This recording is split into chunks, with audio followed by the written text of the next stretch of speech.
How we doing, everybody? Hola, Welcome to another episode of Getting Jiggy with It. I'm Will. I'm Adri. And what are we playing today? We're playing Hidden Leaders. Hidden Leaders. So we are playing Hidden Leaders. This is by BFF Games, so Best Friends Forever Games, I guess. Hidden Leaders is a hidden role game. Basically, we don't know what each other's win condition necessarily is, and we're trying to figure it out through the course of playing our deck of cards. And there's also this little tug-of-war action where, well, that's how the win condition is. It's based on where these little tokens are on our player board. So I guess with that said, to make it make more sense, we'll go ahead and flip over the camera and show how to play the game.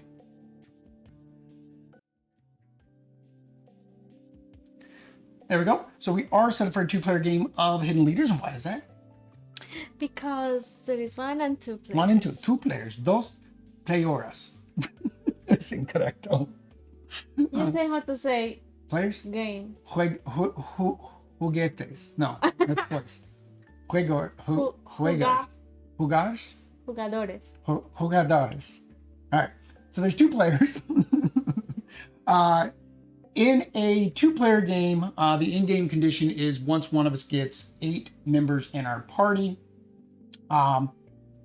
We've already pre-selected our hidden leader. So this is our hidden leader here. We'll go through all the leader cards and show you guys what those are. So Audrey has hers. I have mine. I have no clues what hers is. And she might know what mine is because, I left the room for a minute and she might have peeked. No? No. Okay.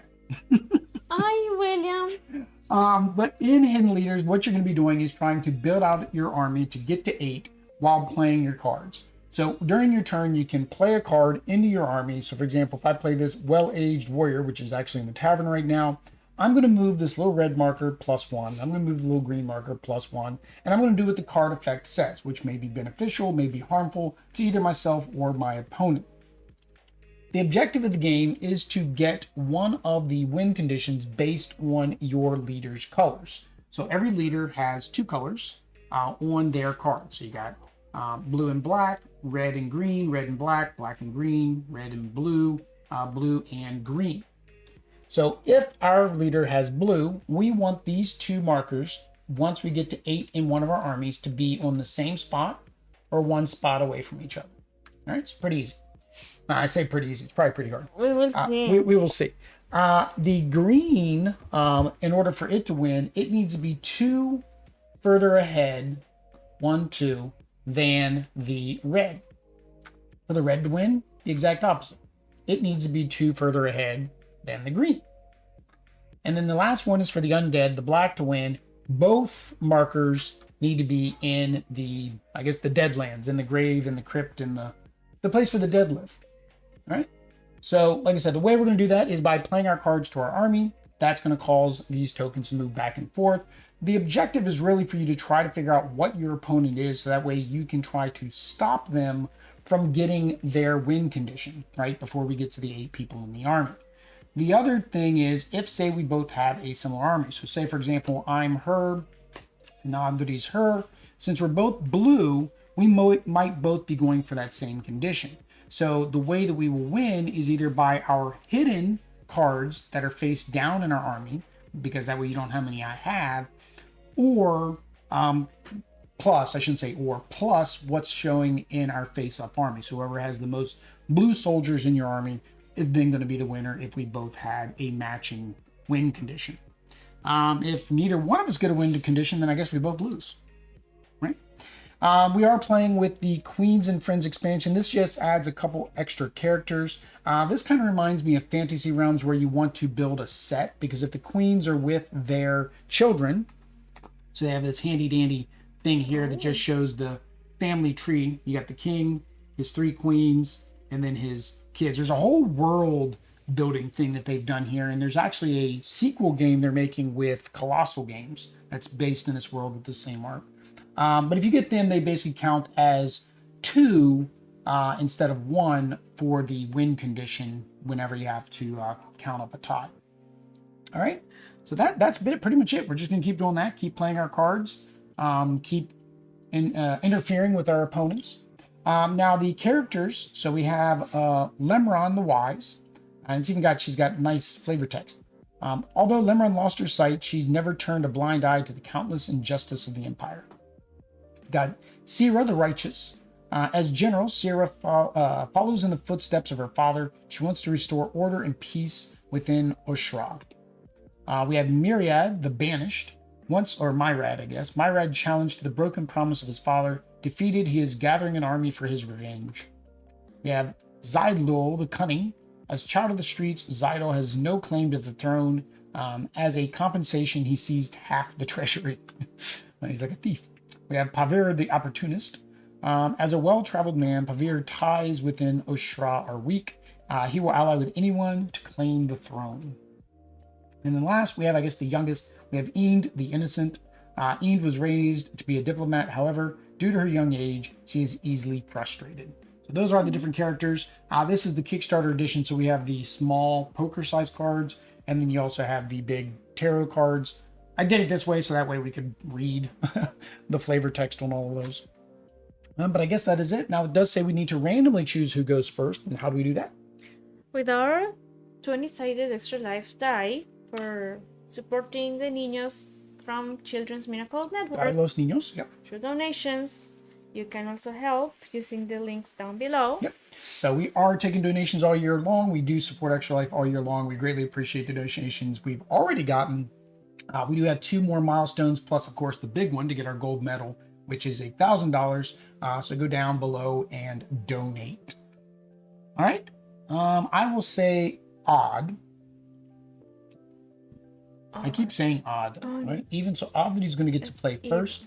So now the first thing we have to do is we do only start with 3 cards in our hand. That's your standard hand size. You can go above your hand size, but during the kind of upkeep phase of your turn, you're going to have to discard back down to 3. So the first thing we're going to do is discard 1 to the wilderness and put 1 face down in front of us. So I'm going to do that one.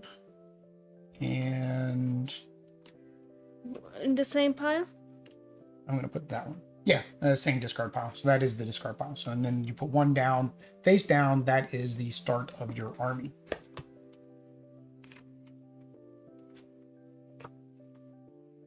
You probably have to play over to the left. I kind of set this up weird so that way you could see the win conditions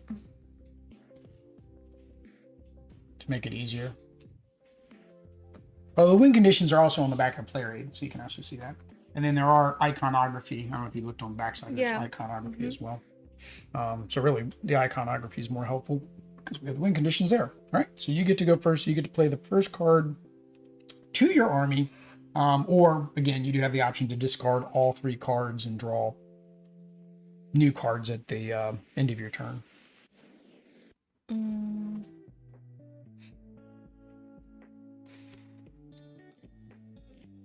I had to remember what colors I was. I played this one. All right. So +1 or +2 if the marker is the leading marker, which it's not. It's currently just the regular marker. So you want to do this. Keep your army kind of over here. So is that within the screen? +1. Yep, +1, and that's it. Yep. And then, all right. So now what you can do is draw up to 4 cards. So you can draw from the market or draw from the harbor. So you basically just pick, if you like these cards because they're going to help you with your goal, you can draw them. Otherwise, you can draw them, get up to 4. Up to 4. So can I draw 1 from here? Yeah, draw 1 from there. Refill first? Nope. 1 from there. And then you have to discard 1. While you're discarding, I will refill the market. Discard there? Yep, discard down. Face down. Face down, yep. All right. All right, I'm going to play the Will Bending Witch, +1 for red or +1 for green. So I'm going to do +1 for green. And then all other players have to discard 1 card from their hand. Wow. All right.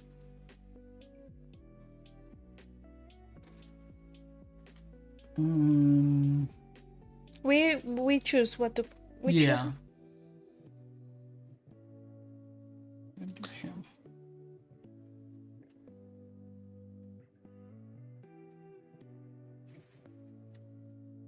All right, so back to you. I discarded, so I have to now. So now you play. Play. Um,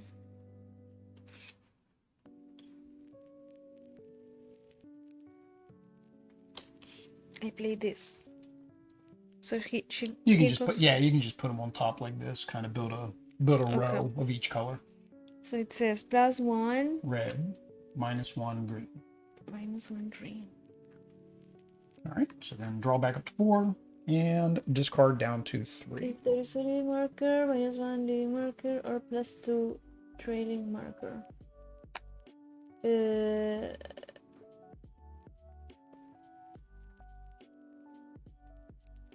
So the red is the leading marker. Red is the leading marker because it's in the lead. I have to have 4? Yep, draw to 4 and then discard back down to 3. Yep. Okay. That. I will put that down there. All right, so I'm going to play the Queen of the Wild. So I got one of the Queen cards. She is -2 red or +2 green. I'm going to do +2 green. 1, 2. And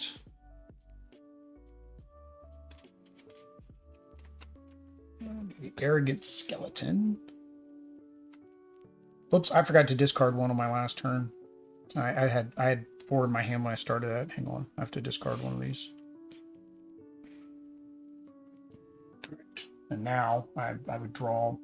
I played her. Hang on. Okay.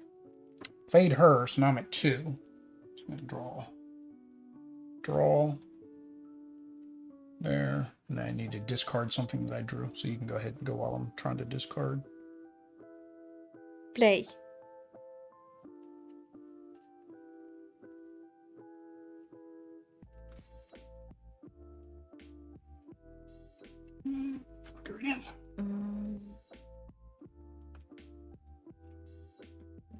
Oh. Un momento.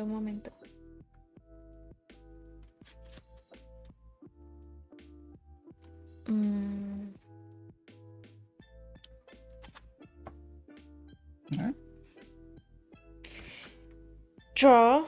Yep, 4. If you don't like any of them, you can draw 2 from the harbor.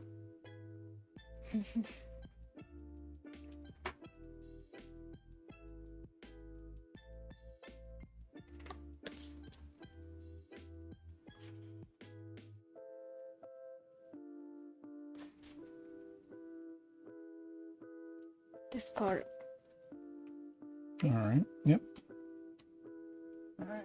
I'm going to play the Arrogant Skeleton that I got. So it's 1, 2, 1, 2. And then, oops, forgot to refill. Oh, we have the Emperor's Best Friend. So he's one of the ones that if he is in the same party as the Buried Emperor, so if you have the ability to get the Buried Emperor and add it with him, then he counts as 2 undead at the end of the game. So my queen, she counts as 2 red at the end of the game. But she needs her daughters, one of her daughters with her.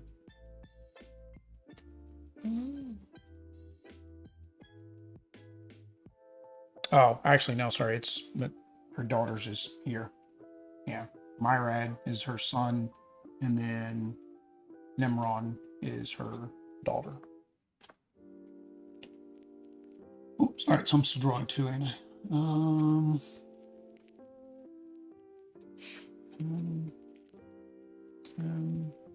The Overworked Amazon. The Potato Privateer.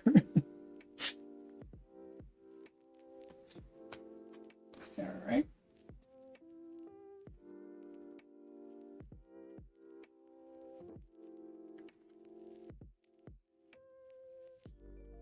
What happens when we get here? What's that? What happens when we get It here? just can't go any further.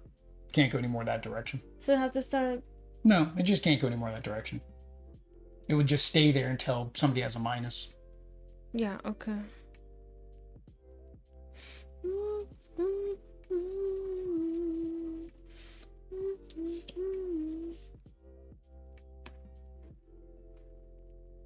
Then what's your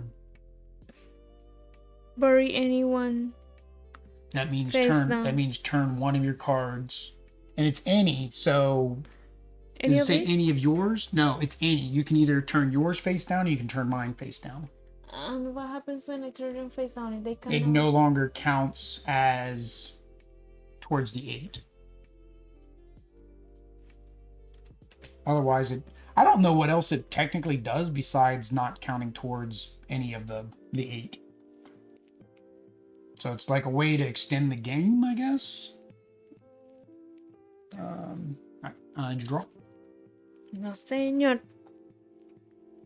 The potato privateer plus X.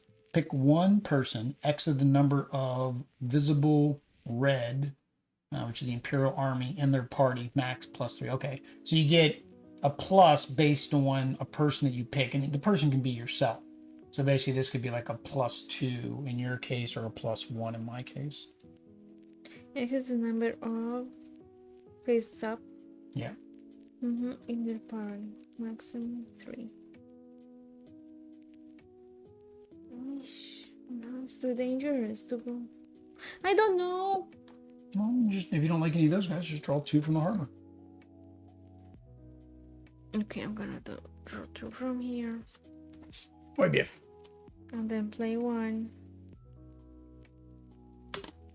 Place 1 card from your hand into your party. So. Well, no, not yet. That's when you play that card. Okay. Well, you're not playing that card. ¿Por qué? Because you're still doing your draw step. You played that card. Oh, I have to You're still discard. You have to discard. See.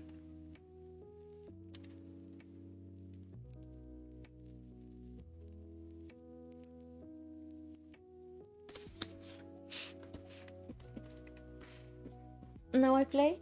Now it's my turn. Oh, I already played. See, you already played. Now it's my turn. All right, well-aged warrior. +1 and +1. Place 1 card from your hand into your party face down.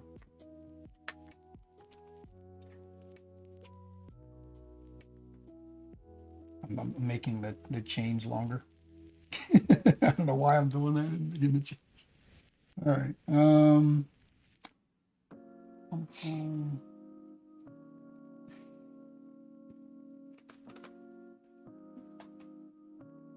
right. All right, now it's your turn.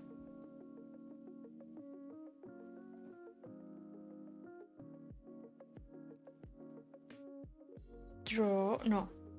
Play. Yeah, play first. Or discard if you don't want to play any of your cards. Okay, I'm going to play this one. Battle Pet Master. She comes here. Place 1 card from your hand into your party. 1 card from my hand without playing it into my party. What's that? Yeah, you don't get the effect of doing it.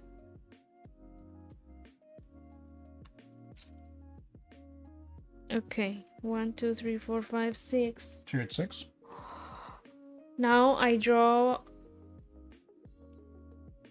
up to 4. Mm-hmm.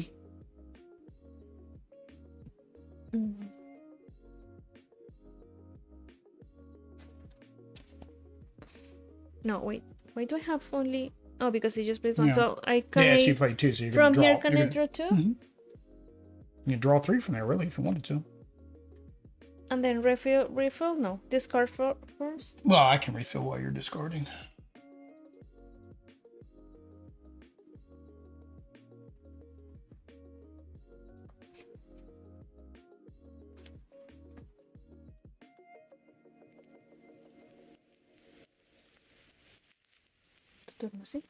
Same.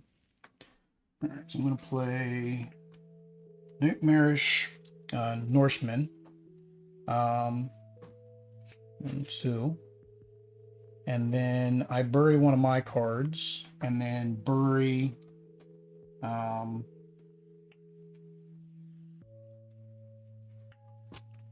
oh, I don't think I think we're doing bury wrong. I think bury, you put them up here in the ground. think we're doing bury wrong. Yeah, it's called the buried pile. So you buried, I buried this one. And you buried this one. Right? Yeah, because then it's face down. And then I'm going to have you bury...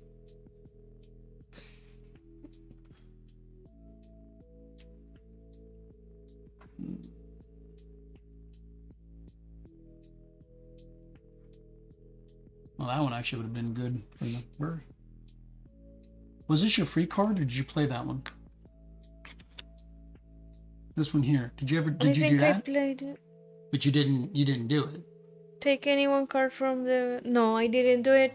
I saw after that. So she should have been yours a while ago.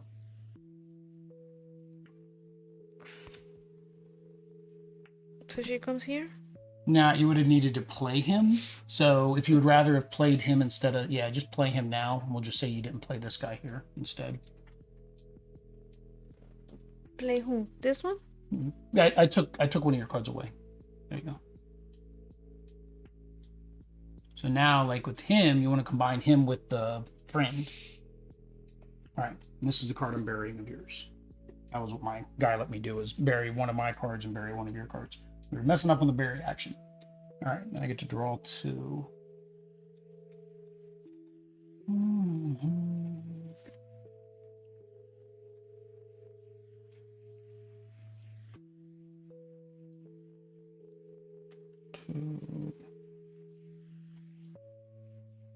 The gorgeous Gorgon. All right.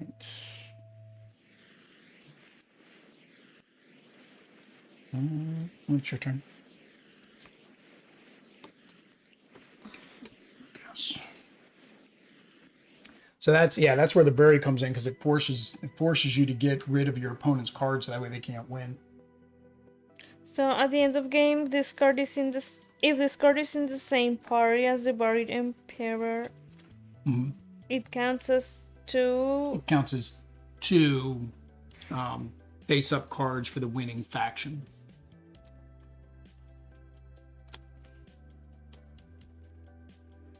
So basically, if, say, the winning is the Undead, he counts as 2 Undead. So you'd have 2, 3, 4 Undead.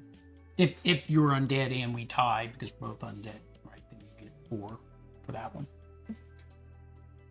All right, did you draw?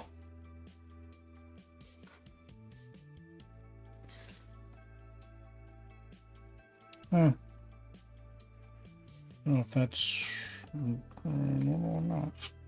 Cha-ching. All right. Refill the tavern. All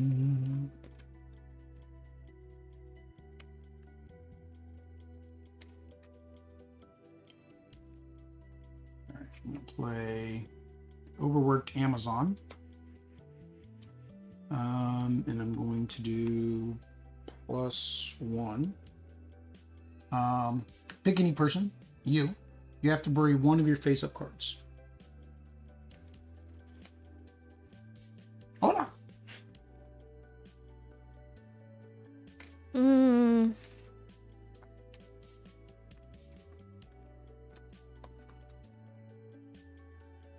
It could be this one that is not going to give me anything. Well, again, these are used for tiebreakers. So it's whether or not you would need that for a tiebreaker or not. Yes, Mom. She knows we're streaming. I don't know if I lower the volume of my phone. So you mean these red ones? So if you're red, or if you want to pretend like you're red, and I'm also red, then we would count our number of reds to determine who's the winner. So first we would count the number that are face up. If it's a tie, then we count what's face down to break the tie. So that's where you keep the people in your army is to. But so by For me tiebreaker. discarding now and you see, then you will know what I am, what I am, what I That's am the not. whole point. Or you could be tricking me. That's where the hidden roll comes in. But okay, but then I'm gonna do this one. Okay, this one. Right. So now I draw back. I could have drawn while you were deciding.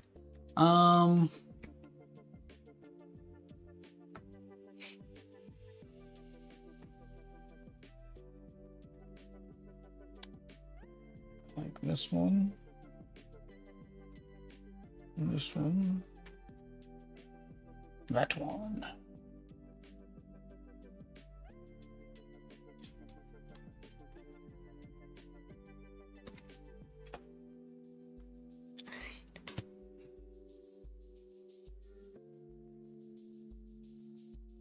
So, resilient rear guard. Is that what you want to play, or you change your mind? I will change it. Keeper of the Disc. That's another one that comes with the Queen expansion. While this card is face up in your party, if another face up in your party would be buried, it is turned over instead. Okay, so if I try to bury one of your cards, you'll basically turn it upside down instead. So it's kind of like a protection. While this is... While he's in your party. Yep. Is there? Okay. So what are you at? You're at 6 again. All right, so draw back up. Ito. 4. Remember, the number of cards, again, doesn't matter. It's not like you're trying not to. You're trying to get to the 8 when you know you have a win condition, right? If you don't have a win condition, then you kind of want to, extend the game. But if you have the win condition, then you can go ahead and say, oh, I'm going to put my 8 down and call that victory and hope that then it doesn't go into a tiebreaker, right?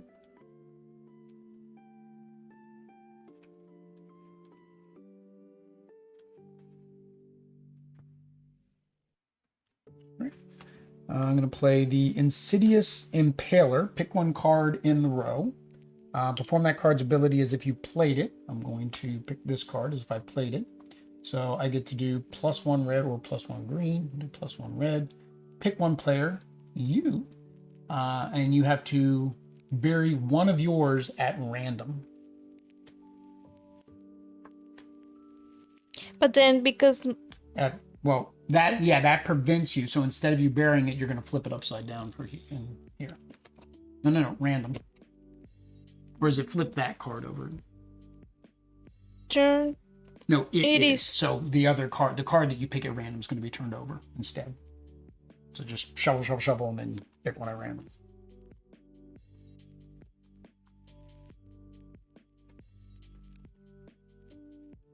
What are you doing over there? Oh, the Emperor. He's your wild card, which now makes your other guy. You're going to have to find some card that allows you to flip over your cards again. All right.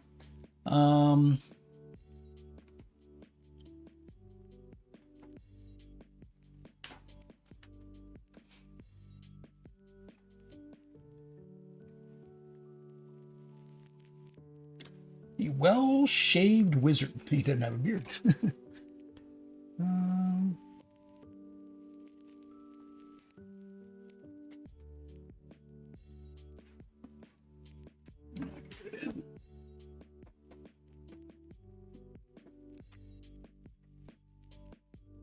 What are you going to do? I don't like that. Reveal the top card from...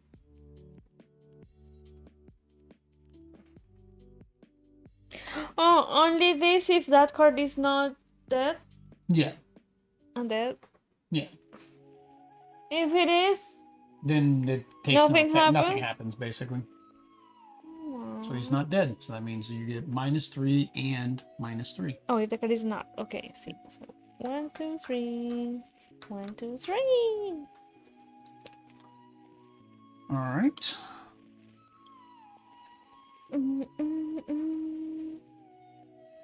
You're back at 6.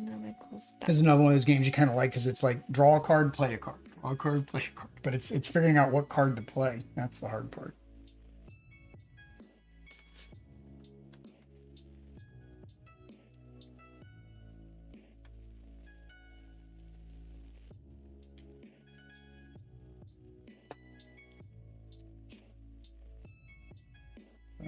I'm going to play Nagging Northman. +2 if I discard a green from the tavern. So,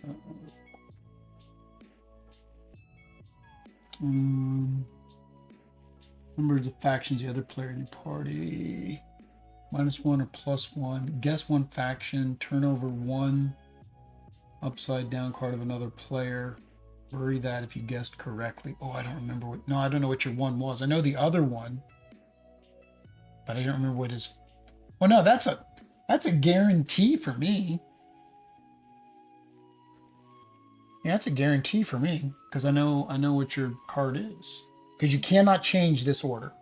This order has to stay, unless a card tells you to. Oops, that was the second card I was drawing.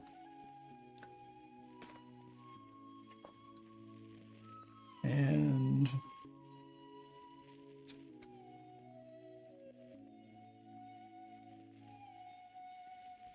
I don't want that. All right. I'm at 6. What are you at? 1, 2, 1, 2, 3. So you're at 6 as well. Okay, so it's not gonna. The end game is as soon as one of us hit 8, regardless if it's our turn or not. So like if I had a card or ability, you had a card ability that made me add a card to make me get to 8, but you're only at 7. Because again, the end game trigger is to be triggered when you know you're gonna win. Yeah.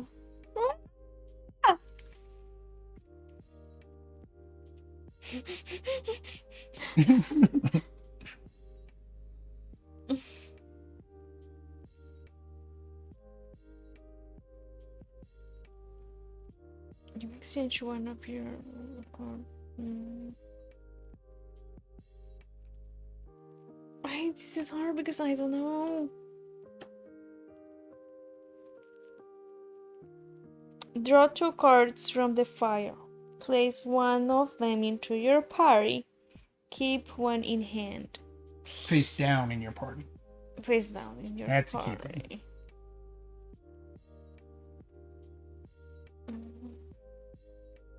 I have a similar card. I was like, oh, that's a good way to end the game, but it's like, oh no, it's face down. Face down doesn't count towards the end of the game, so it doesn't matter. Okay, so I place that one there and keep the other one in Keep the other one in your hand. Yep. And he comes here. Yep. That's 7. And then draw 2, 4. So you only get to draw 1. Look what I'm looking. Oh, that's nice. He allows you to flip over one of your face down cards and then use its ability.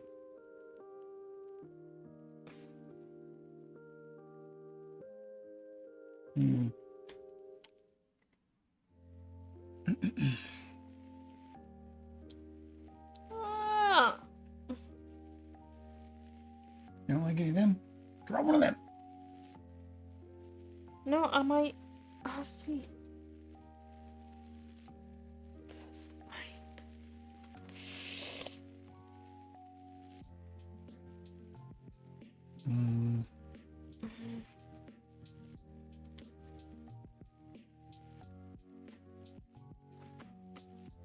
All right, my turn.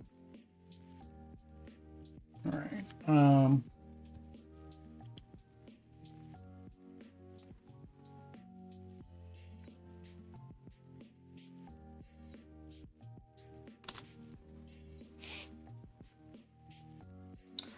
going to play Ghastly Granny. Pick one of your face-up cards. I'm going to do this one. Perform that card's ability. So 1, 2, 1, 2. Bury one of your face-up cards.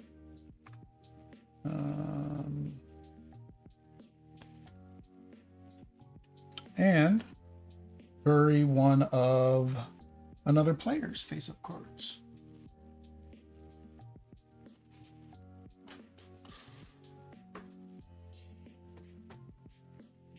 Although this just keeps you this, yeah. So you never bury yours. They just kind of leave. Go over there. All right. I like him. I don't like anybody else. All right. So now you're back down to 6. What am I at? 1, 2, 3, 4, 5. Yeah, I'm at 6. See, those bury where both people have to get rid of a card kind of keeps the game going a little bit. See.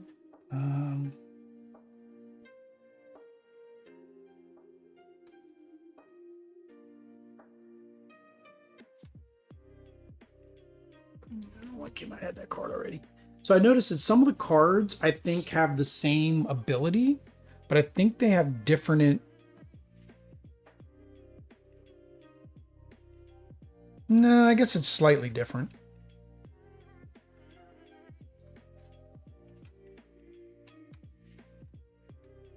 Oh no, this is the one I want to, because I wanted to get rid of something out of your. But it wouldn't. Actually, this card doesn't do me any good because I can't bury any of your cards. That was that card where it was like I could guess one of your cards and then bury it, but I forgot I can't bury any of your cards because this keeps me from burying any of your cards. Okay, my turn. I play this. The unconfident executioner. He's not very confident about chopping off heads, I guess. -1 and -1. Bury any one card. It's any, so it can be yours or it can be mine.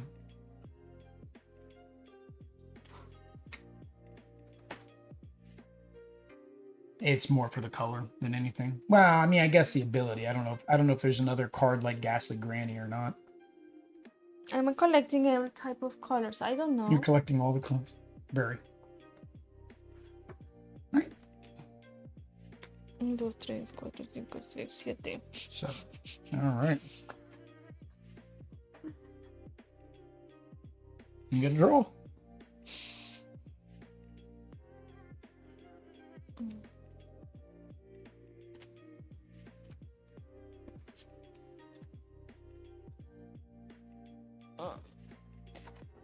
I gotta double check with the face down rule because I think you don't see the.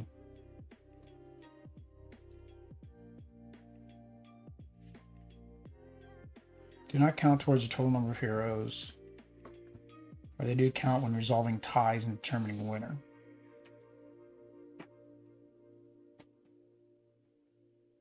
Hidden heroes do not count. So when a player, okay, at the end of games, any player's turn, when a player has the following, possible all players and an active player. So at least 7 face up. Determining winner. Only one of the 4 factions can be victorious when the game ends. Determine which winner won. Check the condition. Undead win if this is the case. Note undead victory trumps the victory conditions of the other 3 factions. Next, each player discards their hands of cards and reveals their hidden leader card. When one player's leader is aligned, the winning faction, they win the game. 2 or more continue as indicated in resolving ties. No players aligned, nobody wins. Resolving ties. 2 or more players are aligned. The player with the most heroes in the winning faction of the party face up and face down are counted. So it's face up and face down. Player with the lowest total number of heroes in the party wins. Oh, so the player with the most heroes of winning faction in both are counted. The player with the lowest total number of heroes in their party wins regardless of faction. Tied players compare the number at the bottom left of their leader cards. Player whose leader card has the highest number wins. Oh, that's the three tie-break conditions.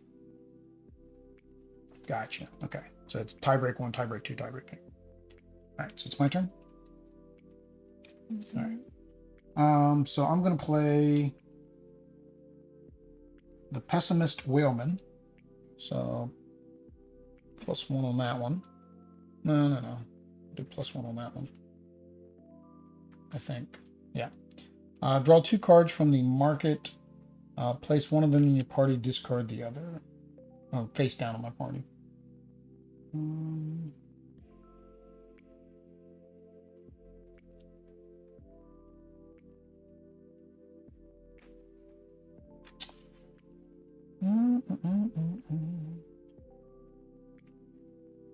Really doesn't matter. Was it discard? Yeah, discard the other. All right. Draw him. Draw him. Fill up the tavern again. Somebody scared out all the guests. I smell Bella farted. It must have been her. It must have been her. Must have been her.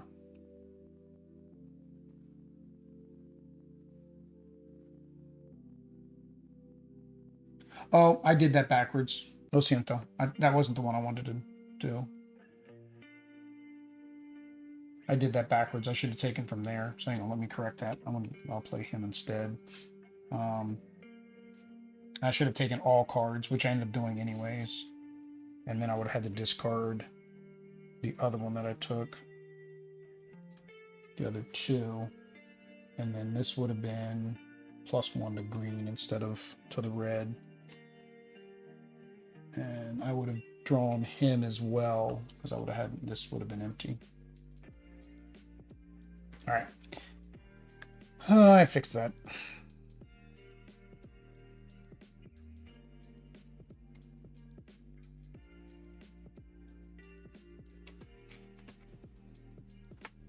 This is only for the undead, right? 1, 2, 3, 4, 5, 6. The black is undead. Mm-hmm. Only. Only, yeah. 1, 2, 3, 4, 6, 7. So this would be end of game.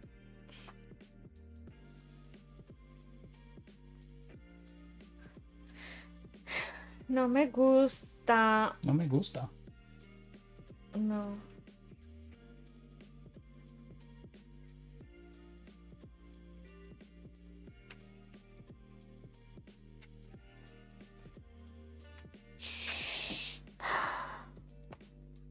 Railing Knight. -1. -1, 2, 3. -3. ¡Ay, no! No? Want to play a different guy? How can I do this? No. We're both there. Oh, sorry. You went 3 and 1, and you put them back 2 and 0.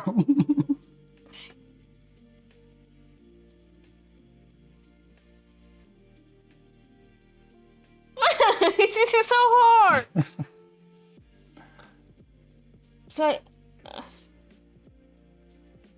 no, I don't want to. I don't want to. I can't do it. I can't. You don't have any card that lets you discard one of your cards or play an ability from one of your cards? No?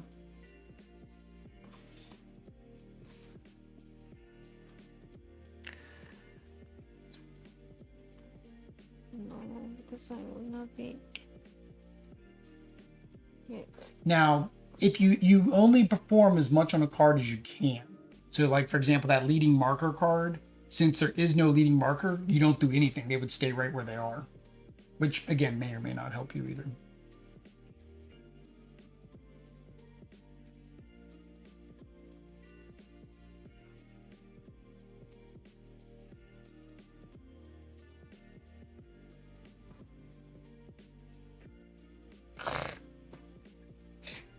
I had it before. I really had it before.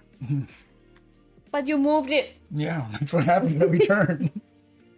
That's the objective of the game, is moving it.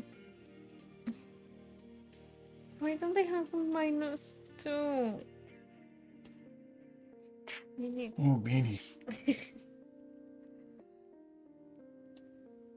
And what happens if I move it? I mean, what do I do if I You can't? have to do whatever one of your. And then maybe. Oh, no, that no, is no, no, no, no. using- You don't have to. Remember, you don't have to play a card. You could discard up to 3 cards and just not play a card this turn, which means it wouldn't end the game. Okay, and then Then you would draw 4 cards and discard 1 like normal. can I? You can discard as many as you All want. of them? Well, as many as you want. You don't have to discard all of them. You can just discard 1 if you want to discard 1.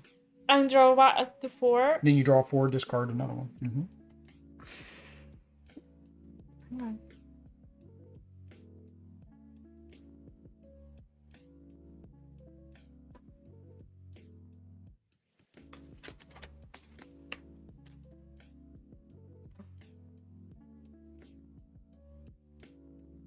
The bored goblin. He's bored.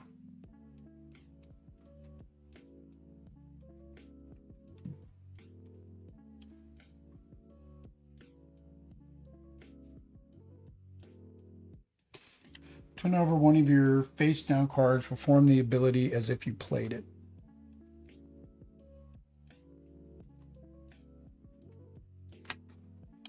+1/+1. Pick one faction and one person. If that is revealed, one card of that faction from their hand, add it to your hand. I'll just say blue, Waterfolk. Okay. Do you have a blue card in your hand? No. Okay. I would just get the card, that's all. All right, so 1, 2, 3, 4, 5, 6, 7, 8. That's end of game. No, por favor, no. See? No. I told you there's ways to get these flipped over to end the game. I turned over one of my cards. Blue? No. What color do you think I am? Remember, what trumps everything? Undead. See. Undead and red. If you notice, I kept trying to get the red 2 away or get everything up here into the black all the time. You're what, blue and green? Blue and green. I had it, look. Oh, and you could have used you could have used the queen. 1, 2, 3. Oh no. When I were here I had it because it would have been here and I would have been this. See. One away. And you could have used the queen because where did the queen go? I lost my queen. Somehow. I thought I was your queen. You are my queen. I lost the other queen. I lost the queen. You can have more than one queen. Her daughter. All right, so there we go. That is, we just got distracted like we weren't even on camera anymore. That is Hidden Leaders. Let's go ahead and we'll flip over to our first impressions. All right, there we go. So we're going to go over our normal items for the first impression. Of course, this is the Kickstarter version of the game. So a couple of the components are slightly different than what's going to be at retail. So the first thing are the components, cards, art, just the things that are here. I like everything actually. You like everything? Yep. Iconography is very clear. You got the and nice little handy dandy. Yeah, she loves play rates. Everybody loves her play rates. Yeah. These are nice. You got a little screen printed. This was an upgrade for the Kickstarter. This is confusing to me. So the Kickstarter, I was saying the screen printed. I keep forgetting them. Yeah, but the screen printed meeples tokens. This was a Kickstarter edition. It came with this. I don't know why, because you get this. So this serves no purpose. But this one says heroes. Is that the same? Yeah, it's just got a picture. Heroes? I don't understand the purpose of these in the Kickstarter edition. That was one thing I didn't understand. The second, I kind of already mentioned it, which was the tarot cards. So during the campaign, they decided not to put the text down here for the Kickstarter edition because of language translations. So to keep it language independent, they didn't put the language down here. And that's cool. I get it. But unfortunately, it makes this card without the flavor text, it seems off because it no longer has that text. And no big deal. I mean, you don't need to know the text. The text is just if you want to read about your character. But I just thought that was weird that they did that. Otherwise, all the other components are good. One other thing I did notice, though, was the linen finish. On certain items, the linen finish was greater. So, like, I don't know if that's going through the microphone, but then, like, the regular cards, they have a linen finish. You can see them just barely. When I opened this, I was thinking, wow, these are cheap-looking cards because I couldn't see the linen finish. But then the light hit it just right. I'm like, oh, okay, there's a little bit of a linen finish. So that was a disappointment as well. It was like they did linen finish here. They did linen finish on the book, the rule book. They did linen finish on the box. But the actual playing cards is a very light linen finish. Again, none of this is deal breaking. That's like minor nitpicks. Everything else I love. I love the art. That's what made me look at this game was the art, because I'm very much drawn in by art. Like I said, there's going to be another game in the same world. The same artist is going to do the art for that game. So very excited to see what that's about.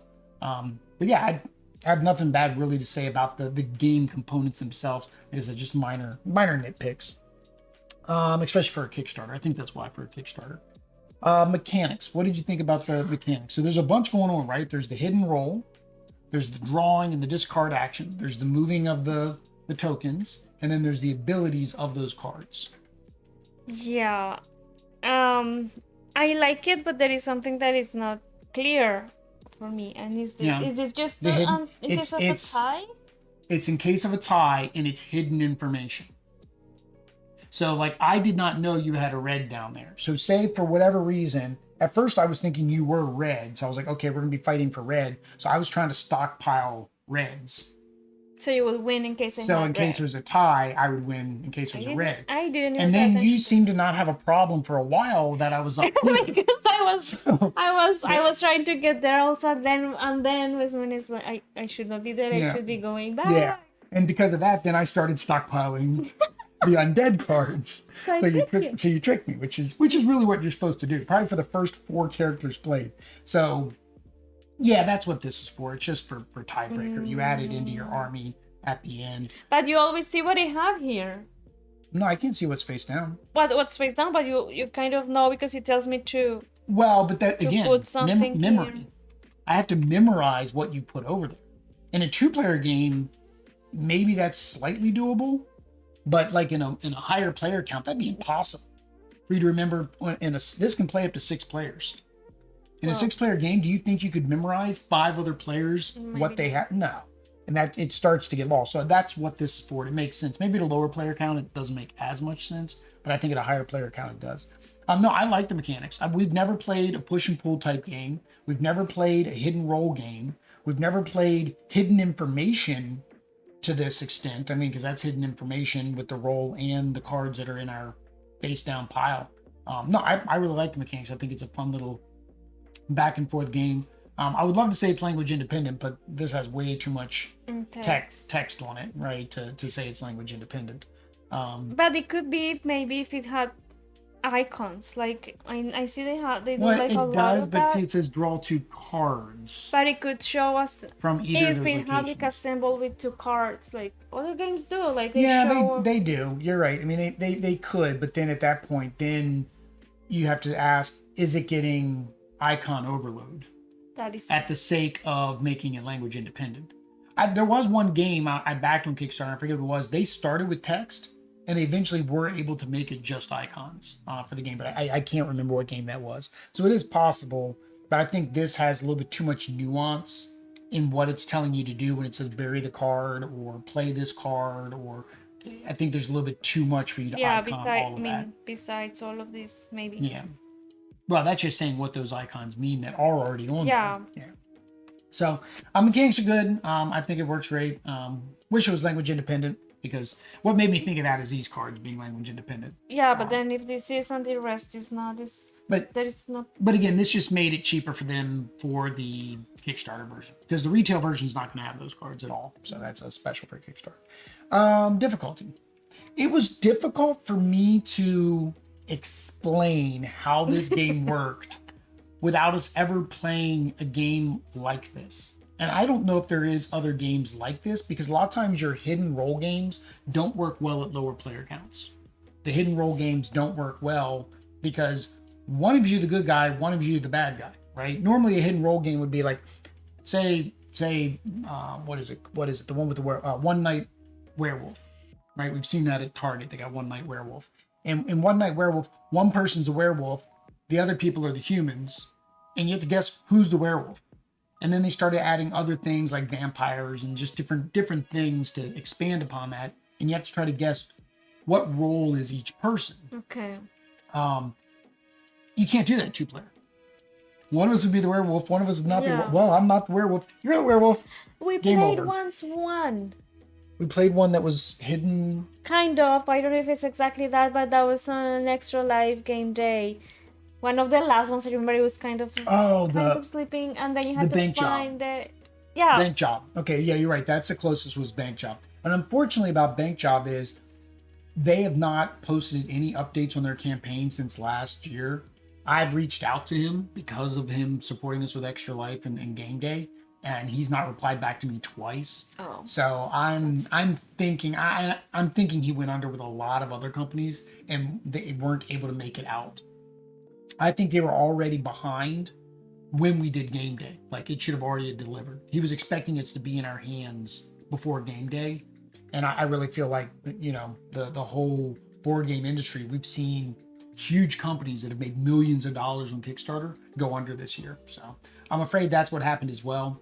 Mint 10, the little Mint 10 games, I told you about that, the Mint Mini, same thing. They dissolved their company this month, May. We're in May right now. So earlier in the month, they dissolved their company. Same thing. I think they're embarrassed. It's a combination of I think they're embarrassed to say anything and they have no way to communicate. The problem with a lot of these companies, now I don't know about the bank job, but with Mini, with Poquito or Paquito, however it's pronounced, they don't actually do the Kickstarter campaigns, their Twitter, their Facebook, any of that themselves. They hire a third-party company, and that third-party company is what actually does all that for them. So they don't even really have access to their own campaign to go back and tell backers, we're sorry, we had to dissolve the company. You know, we feel bad about this. We're going to issue refunds. We're going to issue like they have no way to even tell people. So to a 50-50, I get that they have a hard time doing that and they're probably very embarrassed. But at the same time, do they just issue refunds and not tell everybody why they're issuing refunds? Like, it gets very weird. Or do they write off into the sunset with the money? Because they've already paid for manufacturing. They've already paid for art. Like, they had gotten the prototype proofs already in. So that money's been spent. They wouldn't even be able to give refunds. So it's a sad thing this year's done that. But off that whole tangent, yeah, I don't think the game itself was difficult. I think the teach was a little bit more difficult because it was hard to explain what to do without playing the game. And since we play the games for the first time live most of the time, it gets very hard to try to explain. Yeah. I guess we could go through one round and it probably would have made more sense. Like after you did one round or two rounds, it makes sense what you're trying to do, right? Yes, it was. I still was not sure what I was going to do, and then I actually changed it many times. I guess that's what. I mean, that's fine. Yeah, because you kind of go as well. between. You see, okay, which one of these is more likely? Because I actually went into the red a couple times. I stayed up here a lot, but when I noticed you were pulling them away, I kept trying to pull the green further away. Like technically, I could have done that. Like I could have left the red way up here and just kept pushing the green back. That still wins because it's at least 2 steps. And it would take you forever to get it back. At least I missed that. Yeah. And also I missed this because I was gonna say no, you didn't, because you were in. Yeah. And then it does not both matter markers. where. It doesn't matter where. Yep. So don't think it's too difficult. I think the to first teach is a little bit more, and then each time you play is going to be a little bit easier. Fun at 2. I loved it at 2. Yeah, I liked it at 2. I don't see.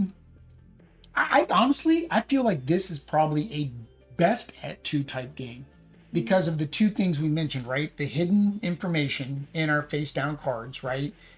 You don't have to memorize as many. Like I knew you had the Emperor in there and I was going to play a card that made you get rid of the Emperor, right? But I couldn't because you had the Keeper. But I knew he was in there and I knew which position he was in at one point in time.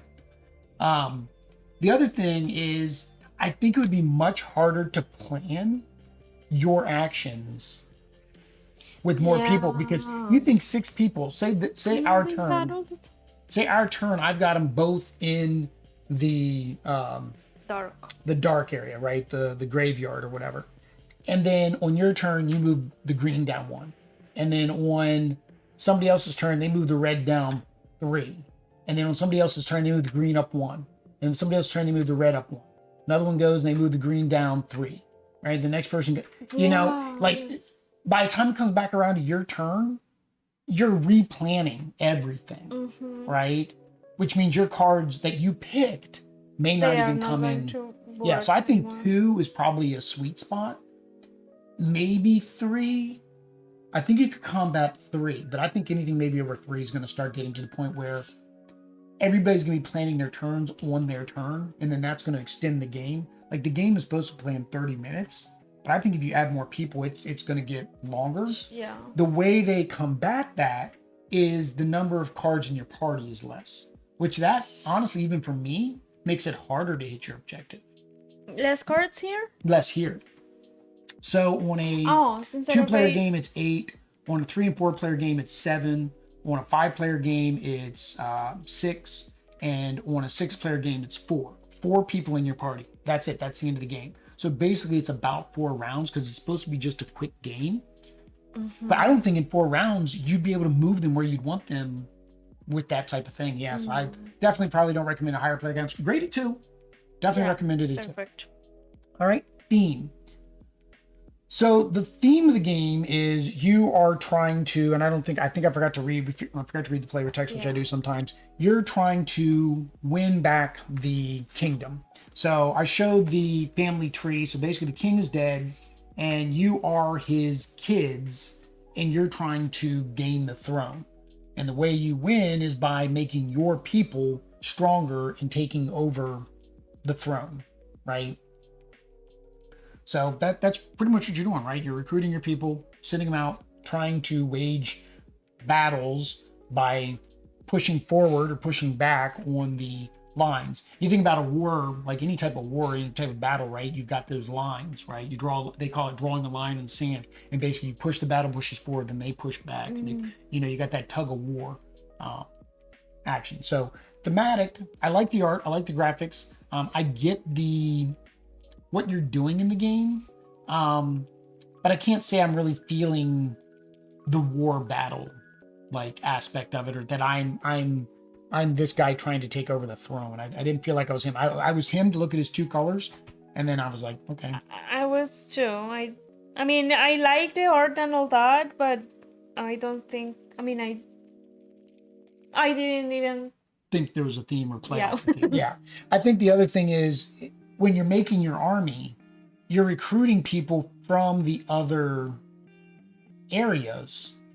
And I mean, I guess that kind of makes sense because you're trying to like get the other people to join your team. But why would I, as a sea folk, join the red and the black team, right? Why would I join them? What is he going to give me as some benefit? He's going to want to try to help his people, the red and the black people, like if he became king. You know what I mean? So like thematically, it doesn't kind of make sense why I'm recruiting these other characters, right? The characters that aren't part of my team. So theme looks good, and that's why I'm hoping the other game with the art and the graphics and they continue the story building will actually really make, like, it'll make this feel better. Like Tidal Blades, right? We played the one Tidal Blades. We got a little bit of story, but then we're going to get a Tidal Blades dungeon crawler. We're going on adventures and we're learning about the characters and fighting the beasts. And then they're going to make another game in that world, which I can't remember. I think it's not a roll and write. It's like a race. I think it's a roll and move racing type game. But same thing, because you've got those other games in that world, it kind of makes you feel connected more to it. So if when they make the second game in this world, you play that game, you learn more about the characters. Then when you come back here, you're like, oh yeah, I'm playing as him. Remember when that one time, you know what I mean? I think it'll help. Thematically, it makes more sense when they build these worlds. Final Frontier games with all the Bardwood Grove, the Merchant's Cove, it's the same world, so you can kind of feel more connected with that theme. So, all right, that is Hidden Leaders. You guys want to check it out? I think you go out to their web store. It's probably at retail, all that stuff. If you want to watch more gameplay, like Kickstarter gameplay and regular board games and painting videos and top 10 videos and all that YouTube stuff, you need to subscribe and activate notifications. And but I already said all that YouTube stuff. Again. I said it again. But until next time, guys. Adios. Peace.